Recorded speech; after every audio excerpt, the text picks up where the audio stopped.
Welcome to my channel Love Literacy. This channel presents books in a no-frills manner and is a great way for children to see the text and follow along.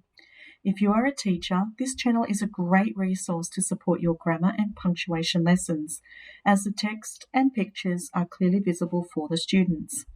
You can even mute my voice and choose students to read the story. There are so many ways you can use this resource to add quality to your lessons.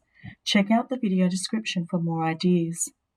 You may just like to listen to the story for pure enjoyment also. Enjoy the story and please remember to subscribe to my channel Love Literacy. Bat vs. Poss, written by Alexa Moses, illustrated by Anil Tortop. Meek the Poss and her sisters three lived in a sprawling paperbark tree that grew by a tumble-down terrace row. They danced in the moonlight and slept down below. Then one night something dropped with a growl and a squeak and plopped into their tree with a yowl and a shriek. What could it be? They crept up to see. A big fruit bat draped from the top of their tree. He rose and extended his claws with a crack. When he gave a loud belch, the girls shuffled back. "I'm Squabbles the Bat," he said with a grin. "You can push off, 'cause I'm moving on in." So Meek took her girls to the cramped lower spaces and wiped all the tears from their sad little faces. The night was not fun. They were too scared to move. Squabbles spat, and he shrieked, and he burped, and he pooed. Cooker and Magpie flapped over unstrung. They lived down the tree above Bluey the Tongue. "You've got to get rid of that tiresome freak. You're bigger than us. Be firm with him, Meek." Sir, since we're hearing you all over town, perhaps tonight you might try keeping it down?" The bat winked an eye and suddenly spat, and Meek tumbled down with a bump, thump, clump, splat. Bluey the Tongue called a neighbourhood meeting, while Squabbles slept high above, snorting and bleating. "We might as well leave," a minor bird cried. "No one can deal with that crazy bat guy." Meek gazed over the arguing throng, and a plan hit her suddenly, sharply and strong.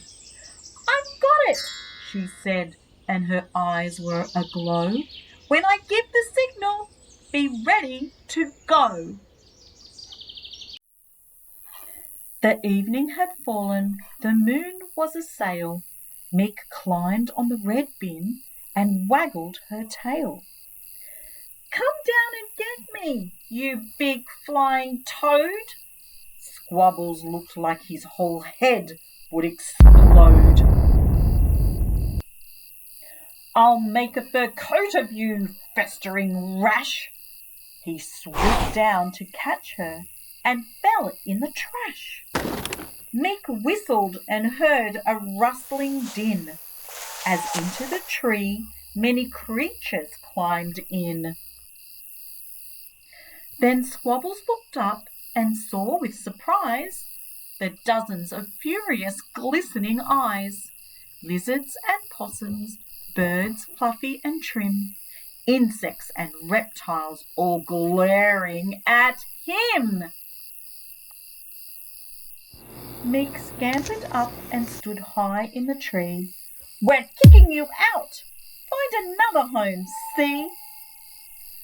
Squabbles' lip wobbled.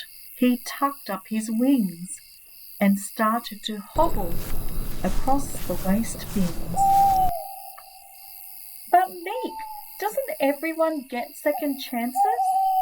the littlest Poss piped up. drawing shamed glances. Mick hugged her sister, then called through the air, "You're welcome to stay, if you're willing to share." Now Meek the Poss and her sisters 3 still live in that sprawling paperbark tree, with Cooker and Magpie and Squabbles the Bat. They mostly get on with occasional spats.